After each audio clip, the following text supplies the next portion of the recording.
A success story race of life. It's difficult not to want to win in all of your endeavors, when the world appears to be so competitive and ruthless, especially if you're a boy growing up with those values. A boy grew up in a similar environment where winning was everything, and he yearned to succeed.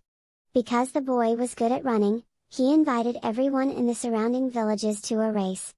A large crowd gathered from all over to witness this exciting event. The youngster had worked hard in preparation for this race. He ran among the strongest boys from the villages, and it looked like a race to the finish line, but the young boy triumphed. The crowd erupted in joy as they joyfully waved banners praising him. The boy reveled in the attention. It made him feel alive and happy. There were various types of races, such as sprints, long distances, relays, and so on. The youngster was unbeatable in every race he entered. The crowd grew fonder of him with each victory, and they clapped enthusiastically. The youngster was overjoyed with his achievements. A wise older man in the crowd, however, did not seem as taken with the boy's feats as the rest of the crowd. Just as the boy thought the day's races were coming to an end. "There is one more race left, the most important one," an elderly man shouted from the crowd. The boy was taken aback by the extra race, but he was confident that he could win any race.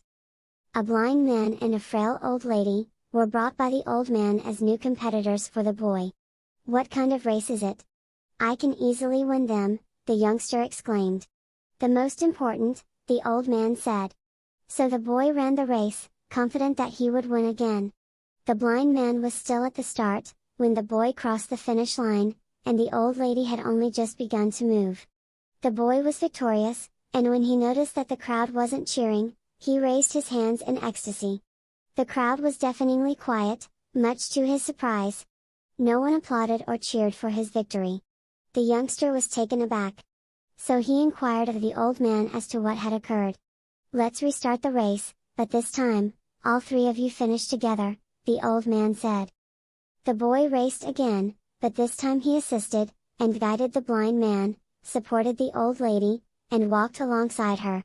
Finally, all three crossed the finish line at the same time.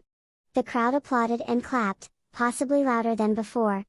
The youngster was perplexed. Who is the audience cheering for? They all completed the race together. Who is the winner of this race? He asked the old man. Who is the audience rooting for? Boy, you have won much more in this race than any other race you have ever run, and in this race, the crowd is not cheering for any winners, the wise old man said, wrapping his hands around the boy's shoulders. Moral of the story. What are you chasing in your life? Do you want